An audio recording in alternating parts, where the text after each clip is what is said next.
नमस्कार, बहुत स्वागत आपका। आप देख रहे हैं आपका फेवरेट प्रोग्राम देश की बेटी, और आज हमारे साथ देश की बेटी होगी मौत पर जीत की जिंदगी। यकीनन कई बार ऐसी कहावतें हमारे सामने आ जाती हैं कि जाको राके साइया मार सके ना कोई, बाल ना बांका हो सके जब ऊपर वाले की सुरक्षा हो, रक्षा हो। तो कुछ ऐसे ही अंदाज में ऐसी कहावतें सिर्फ किताबों तक सीमित नहीं रह जाती है, वो निकलकर जिंदगियों में हमारे साथ कुछ इस तरह से कहीं ना कहीं हमारी जिंदगी में चलना शुरू कर देती हैं कि हमने कुछ ऐसा किया है जहां जिंदगी बार बार हमें मौत की तरफ लेकर जा रही थी, जहां जिंदगी हमें बार बार मौत की तरफ खींच रही थी, लेकिन हम बच कैसे जाते थे? क्या कुछ करना था, इतिहास रचना था, या फिर इसी जिंदगी में कुछ ऐसा कर गुजरना था? कुछ ऐसी ही कहानी आज हमारी देश की बेटी की होगी जिसे जन्म होते ही मिट्टी में दफना दिया गया था। क्योंकि राजस्थान में आज भी कई ऐसी जगह है, और मैं बात अगर उस जमाने की करूं तो जहां बेटी पैदा होते ही सबसे पहले अंधेरी रात में बेटी को मिट्टी में दफना दिया जाता था। और यही आज हमारे साथ गुलाबो सपेरा मौजूद रहेगी, जो जिंदगी में माँ की कोख में 9 महीने एक बेटी या मैं कहूँ एक बेटा रहता है और उसका जन्म होता है। लेकिन गुलाबो सपेरा जी की जिंदगी में 5 महीने और यूं कहें और एक्स्ट्रा कहीं ना कहीं चीजें जुड़ जाती हैं कि वो 5 घंटे और दफन रहती है धरती माँ में। तो जुड़कर कुल मिला के धरती माँ की ये बेटी हमारे साथ मौजूद है। बहुत बहुत स्वागत गुलाबो सपेरा जी आपका। नमस्कार। जी जी, कैसे हैं आप? बस मैं ठीक हूँ, बस आप बताएं आप कैसे हैं? बस सब कुछ ठीक। क्या बात है, आज हमारी देश की बेटी में गुलाबो सपेरा जी, आप हमारी देश की बेटियों को आज इंस्पायर करेंगी। वैसे तो आपने हमारे देश को गौरवान्वित करवाया है विदेशों में। कालबेलिया की पहचान आज भी जीवित है, लोग समझ रहे हैं वही कालबेलिया डांस जिसे गुलाबो सपेरा लेकर आई थी और उसने इस देश को समर्पित कर दिया। लेकिन उससे पहले हम जानना चाहेंगे, आपको धरती माँ की बेटी कहा जाता है, आपको मौत को मात देने वाली बेटी कहा जाता है। समझ में नहीं आया कि मैं इसे कैसे समझूं। आप ही हमारे देश भर को समझाइए कि ऐसा क्या जिंदगी में शुरुआती गुलाबो सपेरा के साथ हुआ जो जिंदगी एक बार फिर पूछना चाह रही है। कहते हैं कि बेटी को भजन समझते हैं और बेटी को बहुत कहते हैं कि बोले बेटी हो गई तो उस घर का वो होता है कि जैसे मान लो उनके ऊपर एक वजन आ जाता है कि बहुत भारी वजन के, बेटी की शादी कैसे करेंगे, उसकी पालन पोषण कैसे करेंगे, उसको किस तरीके से उसको ससुराल भेजेंगे। तो ये वजन के डर के मारे हम लोग सपेरा लोग हैं, कालबेलिया लोग हैं, और हम लोग जंगल में रहते हैं और घुमतू समाज के लोग हैं हम लोग। तो हम लोग घूमते रहते थे और हमारे पास में रहने की कोई जगह नहीं होती थी, घर कोई होता नहीं था। तो हमारे समाज में एक रूल बनाया हुआ था, और हम लोग हैं गुरु कनिपाव नाथ जी के शिष्य हैं और नाथ हैं हम।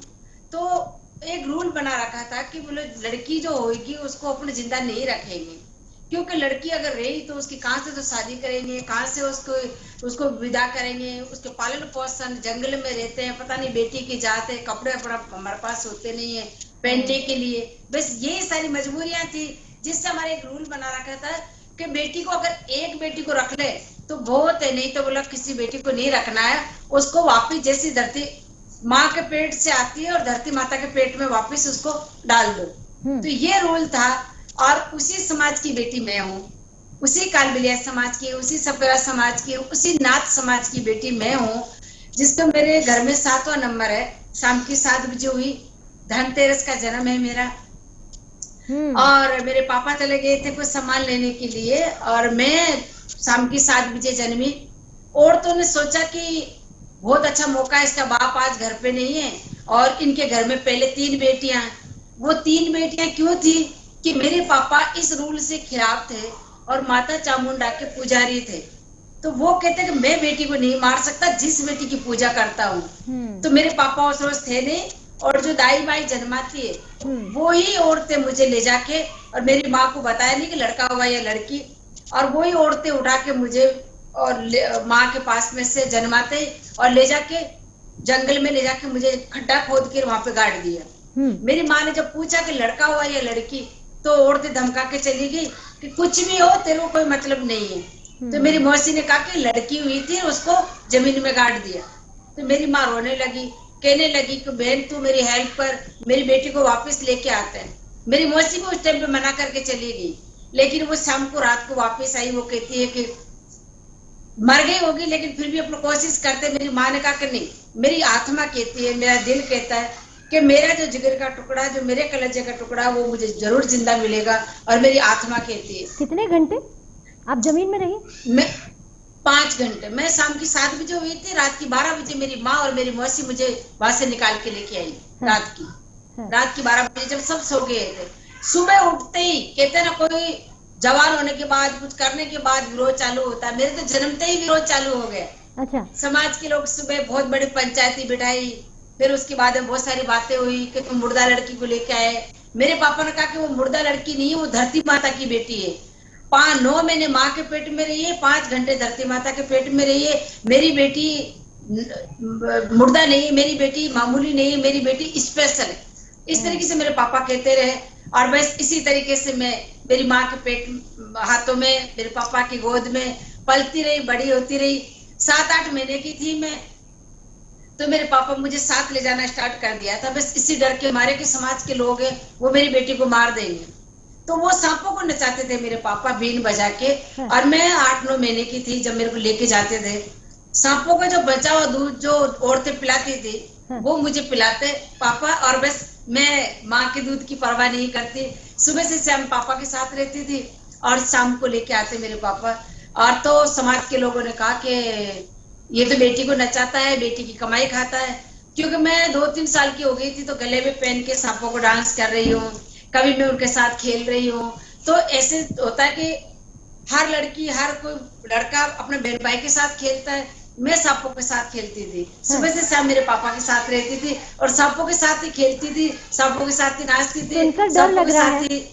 सुनकर भी गुलाबो जी, सुनकर भी डर लग रहा है कि उन्हीं सांपों से जिन्हें हमें डर लगता है, जिनका आप दूध पीती हैं, कहते हैं कि जो जूठा बच जाता है, उनके साथ आप डांस करती है, उनको गले में डालकर डांस कर रही होती है बचपन से ही। जी। तो कभी डर नहीं लगा कि इन्हीं का जूठा अगर कुछ पिया है तो कुछ हो जाएगा? तो मुझे लगता है कि गुलाबो जी का कुछ नहीं हो सकता, उनका बाल भी बांका नहीं हो सकता। तो बस यही धरती माता का आशीर्वाद था, ऊपर वाले का आशीर्वाद था। ऐसे करते करते मैं 7-8 साल की हो गई। और हम लोग पुष्कर मेला में डांस कर रहे थे और वहां पे किसी ने हमें, टूरिज्म डिपार्टमेंट के जो 2 अफसर थे, वो उधर से घूमते घूमते आए। हमारे समाज में डांस नहीं करते, लड़कियों को अलाउड नहीं है डांस करना। पर जो समाज की औरतें थी, वो मेले में, पुष्कर का मेला बहुत बड़ा होता है और उसमें हमारे सारे डेरे वहां पे इकट्ठे हो जाते हैं। और वो औरतें बोली कि ये बच्ची डांस करती है, अपन इसको लेके चलते हैं, पैसे मिलेंगे, काजल बिंदी लाली खरीद लेंगे और घर पे आके कोई कहना मत। तो इस तरीके से औरतें मेला घूमने का बहाना करके और मुझे लेके जाती थी और मेले में नचा के पैसे मिलते थे, उसकी लाली खरीद लेते, काजल ले लेते और इस तरीके से वहां नाचते थे। तो एक रोज हिम्मत सिंह जी और तृप्ति पांडे, उन्होंने मुझे देखा कि मैं टीलों पे डांस कर रही हूँ, बहुत सारी भीड़ इकट्ठी हो रही है। और उसके सामने जब वो आए, देखते देखते तो देखा कि ये लड़की डांस कर रही है। सपेरों की लड़की तो कभी डांस करती नहीं है, कालबेलियों की लड़कियां तो कभी डांस करती नहीं है, पहला लड़की जो डांस कर रही है। और उन्होंने मुझे छू के देखा, तेरे बदन में हड्डियां है या नहीं? तो मैंने कुछ बोली नहीं, मैं सोची इतनी गोरी में मेरे को छू रही है। तो हम तो एकदम जंगल में रहने वाले लोग इतना खूबसूरत इंसान देखे ही नहीं, गाँव के लोग जरूर गाँव में रहते हैं। उन्होंने फिर हमें इनवाइट किया शाम को कि आप ऐसे करना, जो यहाँ डांस कर रहे हो इसी तरीके से आपको वहां डांस करना है स्टेज पे। तो हम लोग स्टेज पे चले गए। वहां पे जाने के बाद में जब कहा कि आपको यहाँ डांस करना, तो मैंने कहा कि यहाँ डांस हम लोग कैसे करेंगे, हम तो वहां नाचते हैं। मेरे को तृप्ति जी ने पहली बार घुंघरू दिए, मैंने घुंघरू पहन के उनका डांस किया। पहले बार मैंने घुंघरू पहने और पहले बार मैंने स्टेज पे डांस किया। तो 2 रोज डांस किए थे। मैडम ने हमें दूसरे रोज पैसे दिए 50 रुपए।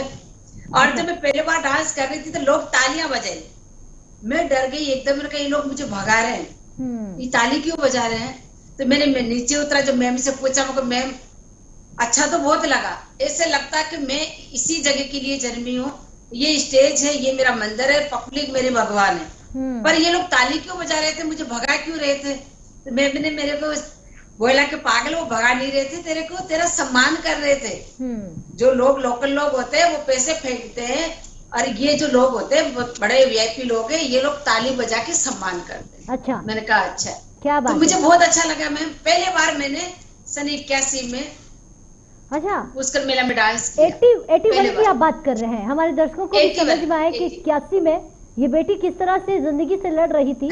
लेकिन आपको लगभग ये महसूस हो गया था कि नहीं, अगर मैं बची हूँ मौत से बाहर, कहते हैं कि मौत के मुंह से बाहर निकलना, तो आपने ठान लिया था कि कुछ ऐसा करना है हमारे समाज के लिए। जिस रोज मैंने स्टेज पर डांस किया था ना, हाँ। उस रोज मैंने ठान लिया था। पहले तो मैं ठीक है शौक से कर रही हूँ, मम्मी जंगल में भेज रही तो कर रही हूँ, इधर कर रही हूँ उधर कर रही हूँ, लेकिन जिस रोज मैंने स्टेज पर डांस किया उस रोज मैंने ठान लिया था कि यही मेरी जगह है, ये मेरा मंदिर है, ऑडियंस मेरा भगवान है, मैं इसको इस जगह को छोड़ना नहीं है, पीछे घूम के मुझे देखना नहीं है। जैसे मैम का फोन आया, जैसे मैम के लोग आए, कहा कि गुलाबी तेरे को आज जयपुर बुला रहे हैं, मेरे पापा ने मना कर दिया, क्योंकि सुबह ही बहुत बड़ी पंचायती बैठ गई थी कि जिस चीज का डर था, तुम्हारी लड़की तख्तों पे डांस करके आई है, तुम्हारी जहाँ लड़कियां अच्छी लड़कियां डांस नहीं करती, हमारे समाज में डांस करने वाली लड़कियों को बहुत बुरा मानते थे, तो समाज के लोगों की बहुत बड़ी पंचायती बैठी, बहुत मेरे पापा पे दंड जुर्माना किया, समाज से बाहर किया। इधर से मैडम का फोन आया, वो लोग आ गए लेने के लिए वहां पे, कि बोला आपकी लड़की को वहां जयपुर बुला रही है तृप्ति जी। तो मेरे पापा ने मना कर दिया कि साहब हम नहीं आएंगे जयपुर। बोले जयपुर की महारानी गायत्री देवी वो बुला रही है, कि बोले साहब हम लोग नहीं आ सकते क्योंकि हमें समाज से बाहर कर रखा है। तो वो बात मैंने सुन ली, अरे मुझे जयपुर बुला रही है मैडम। मैं तो मेरे बड़े वाले भाई के साथ उनको हाथ जोड़े मेरे भाई को और रोने लगी भाई के सामने। हम लोग चुपचाप मम्मी और पापा को छोड़ के, पूरे परिवार को छोड़ के, दोनों बहन भाई हम लोग अजमेर से जयपुर आ गए बगैर किसी किराए के। हमारे पास पैसे भी नहीं थे, बस में ट्रेन में बैठ उठा के हम लोग जयपुर आ गए। फिर यहाँ आके मैम से मिले हम बहुत दिन बाद, क्योंकि ढूंढते फिरते रहते यहाँ पे टूरिज्म डिपार्टमेंट कहाँ है। तो इस तरीके से मैं जयपुर में सन 81 में आ गई थी, और जब से लेकर मैं आज तक यहीं पे हूँ। फिर यहाँ पे मैंने 4-5 साल प्रोग्राम किए, समाज के लोगों ने मुझे समाज से बाहर कर दिया। 5-6 महीने बाद फिर मेरे पापा और मम्मी भी आ गए यहाँ पे, और हम लोग प्रोग्राम करते रहे, टूरिज्म डिपार्टमेंट के प्रोग्राम करते रहे, प्राइवेट प्रोग्राम करते रहे। अच्छा गुलाबो ऐसे जी, करते करते ये सफर अजमेर से जयपुर तक का, और उसी वक्त उम्र बहुत कम थी, आप 5-7 यानी कि 8 साल की आप बता रहे हैं कि इतनी सी उम्र थी, और उस वक्त भी आपने डिसीजन लेना शुरू कर दिया कि नहीं भाई बहन निकलते हैं और सीधा पहुंचते हैं। अच्छा यहाँ पर एक चीज पूछेंगे, जो आपका समाज है कालबेलिया समाज है, क्या गुलाबो सपेरा आज पद्मश्री अवार्ड से सम्मानित है? आज वो अमेरिका में ही नहीं, विदेशों में कई ऐसे देश हैं जहां गुलाबो सपेरा की बहुत बड़ी प्रॉपर्टी है। अब ये मत डरिएगा कि इनकम टैक्स वाले आ जाएंगे, ये बड़ी बात है कि गुलाबो सपेरा का समाज जो है उनका घर नहीं होता है, उनका घर नहीं होता है, वो घुमक्कड़ होते हैं, वो जंगलों में रहते हैं और अपनी जिंदगी जीते हैं। लेकिन यही गुलाबो सपेरा जो दुनिया को ये बता चुकी है कि आज उसका घर ही नहीं है, उसके एक जगह नहीं कई जगह पर उसने अपना घर बनाए हैं और कई ऐसी बेटियों को आगे लेकर आई है। गुलाबो, यहाँ ये बात बहुत महत्वपूर्ण हो जाएगी, आप बताइए क्या आपके बाद आपका समाज में बदलाव आया है? जो लोग आपको मारने की कोशिश कर रहे थे, जो लोग आपको दफना रहे थे, क्या वो लोग आज आपको सम्मान दे रहे हैं, पूछ रहे हैं कि हमारी गुलाबो ने हमारे कालबेलिया को इतना ऊंचा नाम दिया? जब मेरे को अमेरिका जाने का मौका मिला, जब मैं अमेरिका जाके वापिस आई, अमेरिका में मेरे बहुत बड़े बड़े गिनीज बुक में नाम आया, बहुत बड़ा। वहाँ पे राजीव गांधी जी मिले थे, धर्म के भाई बने, मेरे को लता जी मिली, वो मेरा आशीर्वाद दिया मुझे, और बहुत सारे लोग मेरे को वहाँ पे मिले थे। और बस जो देखते थे मुझे यही कहते थे बहुत आगे जाएगी, बहुत आगे जाएगी। और यहाँ पे अखबारों में जब आ रहा था तब मेरे समाज के लोगों ने, गाँव वाले लोगों ने कहा कि तुम्हारे समाज की बेटी तो अमेरिका गई हुई है। तो मेरे समाज के लोगों ने कहा कि नहीं, हमारे समाज की बेटी नहीं है, वो तो पता नहीं कौन है क्या है। तब फिर उन्होंने कहा कि नहीं, वो तुम्हारे समाज की बेटी है और उसका बहुत बड़ा नाम है, देखो ये तुम्हारे को अमेरिका गई हुई है। तब उन्होंने हाथ में गिलास दिया, तब जाके उन्होंने कहा कि बोला हाँ साहब है तो हमारे समाज की बेटी हो, लेकिन वो तो बहुत बुरा काम कर रही है। तब कहा कि बुरा काम नहीं कर रही, वो बहुत अच्छा काम कर रही है और आप देखो क्या चाहिए। तब उन्होंने घर आके सबको बताया कि नहीं वो लड़की तो बहुत अच्छा काम कर रही है। लेकिन बस अमेरिका जाने से 1 वर्ष पहले मेरे पापा गुजर गए, पापा नहीं रहते। जब पापा नहीं रहे तो मैं दिल्ली थी 2 महीने से, और जी। वहाँ पे मैं रिहर्सल में गई हुई थी। और जब जाने से 15 रोज पहले मैं मिलके गई थी मेरे पापा से, और जब जाने से 1 रोज पहले मेरे को लेने के लिए आया वहाँ पे, और कार से बोला आपको घर चलना है। हाँ। मैंने कहा क्यों, क्या हुआ? कि घर चलना। मैंने कहा क्यों? कि आपको, मैंने कहा नहीं, मुझे चील गाड़ी में बैठना, मुझे तो कल चील गाड़ी है हमारी शाम को। अच्छा, ये चील गाड़ी क्या है, जरा समझाइए। चील गाड़ी ये है कि जब हम लोग बैठते थे पापा के पास में रात को और सोते थे, तब जब तारे, जब हमारी तो सर्दी लगती थी तो मेरे पापा बताते थे ये देखो तारे गिनते थे हम लोग कि ये हरनी है, ये किस्ती है, ये वो यूं करते करते पूरी रात निकालते। उनमें से एक जैसे तारे की जैसे प्लेन उड़ के जाती थी, तो मैं कहती पापा वो कौन सा तारा है जो वो उड़ के जा रहा है? तो मेरे पापा कहते बेटा वो तारा नहीं है, वो चील गाड़ी है। अच्छा। चील गाड़ी क्या होती है? बोले चील गाड़ी चील के ऊपर जो बनती है उसको प्लेन भी कहते हैं, और वो एक देश से दूसरे देश में लेके जाते हैं, उसको चील गाड़ी बोलते हैं। तो वो चील गाड़ी प्लेन को बोलते हैं हम जी। तो फिर उसके बाद में जब वहाँ पे बहुत बड़ा नाम हुआ, और जब जाने से पहले मेरे पापा गुजर गए, और मेरे को जब वापस घर पे जाके बताया गया कि आपके पापा नहीं रहे, और हाँ। तो मैं 4-5 घंटे बेहोश पड़ी। बिल्कुल। और गुलाबो जी, यहाँ ये भी कहीं ना कहीं बहुत महत्वपूर्ण हो जाता है हमारे दर्शकों को बताना कि गुलाबो सपेरा बचपन में हवाई जहाज, हेलीकॉप्टर, जितनी भी तमाम चीज़ें, उन्हें चील गाड़ी कहना, और कभी सपने में सोचा नहीं था कि कभी उस पर बैठने की इनको परमिशन मिलेगी, कभी ये बैठकर जाएंगे। कहते हैं ना कि सपने चाहे आपके कितने भी बड़े हो, लेकिन अगर आप हिम्मत इतनी बड़ी रखो कि एक दिन ऐसा कुछ करेंगे, तो वही पापा की लाडली बेटी, जिस समाज में बेटियों को नहीं रखा जाता है, उसी समाज से लड़कर ये बेटी उस समाज में रही और खुद का नाम कमाया। लेकिन उस हवाई जहाज में बैठकर सिर्फ गई नहीं है, आज विदेशों में गुलाबो सपेरा को बुलाया जाता है, सम्मानित किया जाता है, और यहाँ तक कि देश के राष्ट्रपति हो, प्रधानमंत्री हो, तमाम लोगों से सम्मानित हो चुकी हैं। और आज अवार्ड्स गिनने में नहीं गिन पाएंगे, इतने अवार्ड्स कालबेलिया की ये बेटी यानी कि गुलाबो सपेरा ने अपने नाम किए हैं। गुलाबो, अगर यहाँ पर मैं आपसे पूछूं कि समाज हमारा आज भी ऐसा है कि बेटियों से पहले कई सवाल करता है, आपको लगता है 1981 के बाद 2021 में गुलाबो सपेरा की आंखों ने कुछ बदलता हुआ देखा, कुछ बदलाव हुआ है बेटियों को लेकर? जब मैं अमेरिका जाके वापस आई थी, तो समाज के लोगों ने कहा बोले बेटा तूने बहुत बड़ा नाम किया, हम आप लोगों को बहुत दुख दिया, आपके पापा को भी बहुत कुछ कहा, और आज तो आपके पापा नहीं रहे दुनिया में, लेकिन हम आपके साथ में हैं। और बेटा आप भी हमारी बेटी को सिखाओ और हमारी औरतों को डांस सिखाओ। मैंने एक चीज कहा कि मैं सबको डांस सिखाऊंगी, सबके घर में गुलाबो होगी, लेकिन पहले मुझे प्रॉमिस करो कि आप बेटी को नहीं मारोगे आज के बाद। तो उन्होंने मुझे, पूरे समाज ने मेरे को समाज का अध्यक्ष चुना, और समाज के लोगों ने प्रॉमिस किया कि आज के बाद गुलाबो, हम किसी गुलाबो को नहीं मारेंगे, किसी भी बेटी को नहीं मारेंगे, हमारे घर में भी गुलाबो चाहिए, हमारे घर में भी गुलाबो चाहिए। तो 85 के बाद हमारे कालबेलिया समाज में इतना बड़ा बदलाव आया कि आज हमारे घर में 5-5, 6-6 बेटियां हैं। वही बेटियां कमाती है, वही बेटियां प्रोग्राम करती है, वही बेटियां ससुराल को भी कमा के खिला रही है, वीर को भी कमा के खिला रही है। आज कोई पेरिस है, कोई लंदन है, कोई अमेरिका है। तो आज बहुत 85 के बाद बहुत सारी लड़कियों की जान बची, और हमारे रिवाज खत्म कर दिया कि हम बेटी को नहीं मारेंगे। क्या तो पहला बात है, जीत क्या मेरी बात वहां है, हुई। क्या बात है गुलाबो उसके सपेरा बाद जी। दूसरी बात ये हुई कि हम लोग गांव में रहते थे, गधों पे डेरे लग के चलते थे। आज वही समाज है जो गाड़ियों में चलते हैं, मकानों में रहते हैं, पढ़ते हैं, लिखते हैं। पहले पढ़ाई लिखाई कुछ नहीं थी, शहर में नहीं रहते थे, गांव में रहते थे।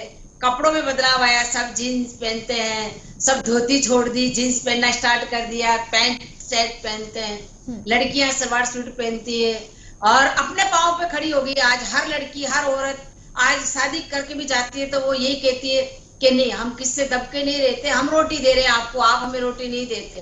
तो मुझे बहुत खुशी होती है कि वो औरतें नहीं है जो हमारे समाज में ये रिवाज भी था कि औरत को जब शादी करके लेके आते थे, जालोल से लेके आते थे, हमारे तो लड़कियां रखते नहीं थे, तो जालोल से लड़कियां लेके आते थे मोल खरीद के, उसको पाल पोस के बड़ा करके उनसे शादी करते थे। जब तक वो बूढ़े हो जाते वो सब कितना करते थे कि वो जब कमाने जाते मांगने के लिए जाते तो उसको तंबू में बिठा के और बाहर मिट्टी पे झाड़ू पहन के जाते थे कि कहीं तो कदम बाहर नहीं रखे। अच्छा। इतना शक्ति रखते थे कि लड़की या औरत वो घर से तंबू से बाहर नहीं निकले, झाड़ू मार के जाते थे पूरा जमीन पे। अच्छा। कि पांव दिख गए तुम्हारे बाहर तो फिर तुम्हारी खैर नहीं। ओहो। आज वही लड़कियां, आज वही बेटियां पूरी दुनिया में घूम रही है, पूरे विदेशों में घूम रही है और हवाई जहाजों में उड़ रही है, पढ़ रही है, लिख रही है। तो बहुत आज पूरा समाज मतलब यूनेस्को में शामिल हो गया। ये डांस 2016 में पद्मश्री मिली है। तो आज बहुत सारा बदलाव आया, बहुत सारा क्या मतलब टोटली बदल गया हमारा। अरे वाह गुलाबो जी, तमाम बेटियों के लिए आप बहुत बड़ी मिसाल हैं और आपको बेटियां सुनती हैं। और जब मैं आपके बारे में आपका नाम तो बहुत पहले से ही हर किसी की जुबान पर है, गुलाबो सपेरा, क्योंकि हमारे राजस्थान की सबसे फेमस डांसर जिसने कालबेलिया को, राजस्थान को इंटरनेशनल लेवल तक एक पहचान दी और इस डांस को आज भी जिंदा रखा। इस डांस की इतनी भूख है विदेशों में कि हर कोई चाहता है गुलाबो सपेरा किसी मंच पर दिख जाए और दर्शकों की एक बहुत बड़ी मांग होती है। लेकिन वही गुलाबो सपेरा आज हमारे साथ बैठी हुई है। एक छोटी सी बात यहाँ पर याद आ जाती है कि इंसान पहनावे से नहीं, इंसान अपनी छोटी जगह से नहीं जाना जाता, वो अपनी मेहनत, जज्बे, हुनर और पहचान से जाना जाता है। गुलाबो सपेरा, आप मंच पर जब होती है तो क्या हर किसी को आप ये एक बार जरूर कहती हैं कि ऐसा कुछ हुआ है जो आपके सामने ये गुलाबो है, ये इतनी मुश्किलों से बाहर निकल कर आई है? हाँ। मैं जब भी मौका मिलता है तो हर बेटी को मैं ये चीज कहती हूँ और सबसे पहले मैं पेरेंट्स को ये मैसेज देती हूँ। जब मेरा प्रोग्राम खत्म होता है तो मैं यही कहती हूँ कि आपको पता है कि मैं कहाँ से आई हूँ और कौन हूँ। और तो काफी लोग मुझे जानते हैं, बहुत सारे लोग मुझे जानते हैं, लेकिन फिर भी मैं उनको कहती हूँ कि आपकी बेटी कुछ भी बनना चाह रही है, आप ये कन्या भ्रूण हत्या, ये बेटियों को मारना भजन नहीं समझे। बेटी आपके घर में 2 वंश और 2 घरों का रोशनी करती है कि आज बेटी घर से जाती है, शादी होती है धूमधाम से, तो वो कितना प्यार और संस्कार मिलता है, आगे जाके वंश बढ़ाती है किसी का। तो बेटी को वजन नहीं समझे। आज मेरे माता पिता की तरफ देखिए कि मेरे को समाज के लोगों ने धरती में गाड़ दिया, लेकिन मेरी माँ उस धरती के पेट से वापस लेके आ गई और मेरी माँ का विश्वास जीता कि मेरी बेटी जिंदा मिलेगी और मैं मेरी माँ को जिंदा मिली। मेरे पापा हमेशा मेरे लिए लड़ते रहे कि मेरी बेटी स्पेशल है, मेरी बेटी धरती माता की बेटी है, ये बहुत आगे जाएगी, बहुत बड़ा नाम करेगी। आगे जाएगी शब्द को मैं बहुत बार सुन चुकी हूँ। क्या आज उतनी आगे गुलाबो जी पहुंच गई हैं जहां उनके पिता चाहते थे? मैं भी बचपन से यही सुनती हुई आ रही हूँ कि जो भी मुझे कहते थे, जैसे राजमाता से लेके प्रधानमंत्री से लेके लता जी से लेके जो भी मुझे मिले, सब बोले बेटा तू बहुत आगे जाएगी। हाँ। तू बहुत आगे जाएगी। तो मैं आज भी ये इतना सारा कुछ किया, लेकिन मैं ये सोचती हूँ कि मुझे आगे जाना, वो आगे जाना जहाँ मुझे सब कहते हैं कि आप बहुत आगे जाएंगे, तो मुझे उस आगे का आज भी तलाश है और मैं जब तक जी रही हूँ मैं तलाश करती रहूंगी कि मुझे बहुत आगे जाना है, बहुत सारी लड़कियों को आगे लेके जाना है, घर घर में गुलाबो होनी चाहिए। मेरा खुद का अपना स्कूल बना रही हूँ पुष्कर में, वहां पे मेरे को डांस सिखाना, सारी बच्चियों को पढ़ाना लिखाना, हमारे समाज का क्या रीति रिवाज, क्या ट्रेडिशनल चीजें हैं वो सिखाना है। कोविड में तो इस कोरोना काल में एक और तस्वीर मैं आपकी देख रही थी, हमारे दर्शकों को पता होना चाहिए, ये कालबेलिया समाज मांग कर खाता है, ये कालबेलिया समाज हाथ फैलाता है, लेकिन यही कालबेलिया समाज अब लोगों की मदद कर रहा है, उन्हें राशन पानी दे रहा है, जिन घर में 2 वक्त का गुजारा नहीं हो रहा है उनकी मदद कर रहे हैं। और यही कालबेलिया समाज से हमारी गुलाबो सपेरा हजारों लाखों लोगों की मदद करती हुई इस कोरोना काल में सामने आई है। तस्वीर बदल गई है और बहुत प्राउड है गुलाबो सपेरा कि आप एक ऐसी बेटी हैं जो हमारे एक समाज को तो बदला है, लेकिन तमाम बेटियों को डांस के साथ आगे बढ़ना और उनके परिवारों की सोच बदलना, ये गुलाबो ने कर दिखाया। यकीनन ये धरती माँ की बेटी है जो धरती पर कुछ करने आई है। एक यहाँ पर एक सवाल और आपसे रहेगा कि गुलाबो जी, जब मुस्कुराकर आप इतना कह रही है, लेकिन आपको इंग्लिश नहीं आती है, भाषा जो है अब आपकी बहुत अच्छी हो गई है क्योंकि आपने अब बहुत दुनिया देखी है, क्या मैं उम्र जान सकती हूँ? क्योंकि आज भी आपका जो डांस है वो बचपन की याद दिलाता है।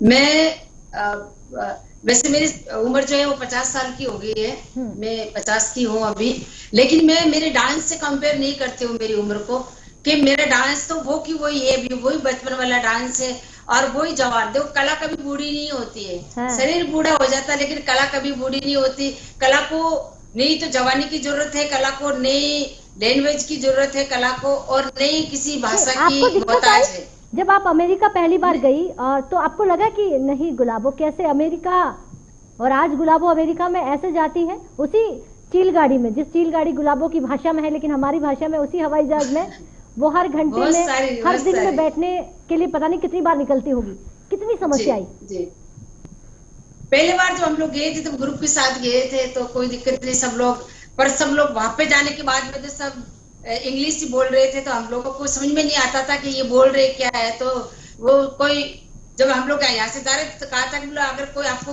किसी चीज के लिए बोले तो अगर आपको जरूरत है तो हाँ भर ले, यस कह दे, अगर आपको नहीं चाहिए तो नो कह दे। तो हमें ये यस और नो ही सिखाया था, और वो यस नो में हम लोग पूरे 2 महीने 65 दिन वहां रह के आई मैं अमेरिका में। उसके बाद मैंने अकेला सफर स्टार्ट किया, लंदन हम लोग गए, बेल्जियम गई, हॉलैंड गई, फिर मैं 85 में वहां गई थी, 86 में लंदन, हॉलैंड, बेल्जियम, फिर 87 में मॉस्को गई थी, और फिर 89 में मैं डेनमार्क गई, वहां 3 महीने रह के आई थी।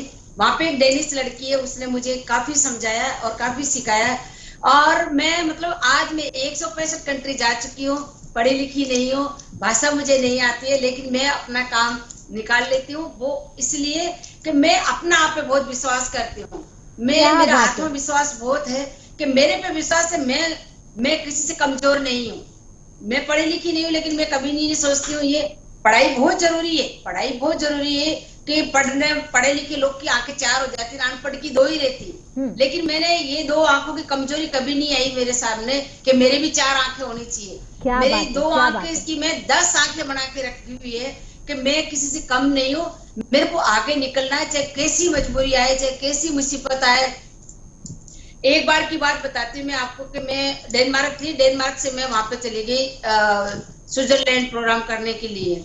कलाकार लोग चले गए, ऑर्गेनाइजर मेरे को टिकट हाथ में देके चला गया, मुझे कहा कि तेरे को जनेवा जाना। अब मुझे पता नहीं था कि जनेवा जाना है, तो मेरे हाथ में टिकट 5 नंबर से लेके जाना था, मुझे 1 नंबर पे छोड़ के चले गए। मुझे कुछ भी नहीं आता, भाषा नहीं आती, और नहीं वहां पे ट्रेन 5-5 2-2 मिनट पे ट्रेनें आती है, पर मैं सुनती थी कि लोग एक्सक्यूज मी को क्या बोलते हैं वहां पे। तो मैंने फ्रेंच में मैंने उनको बोला, मैंने कहा स्लो प्ले प्लीज, तो उन्होंने क्या बोले, क्या, मैंने कहा ये मैंने टिकट बताया कहाँ से, कि बोला वो 5 नंबर से। 5 नंबर से मैंने साथी जी से जनेवा ही आएगा, तो मैं वो जी वाली ट्रेन आई, मैं उसमें बैठ गई।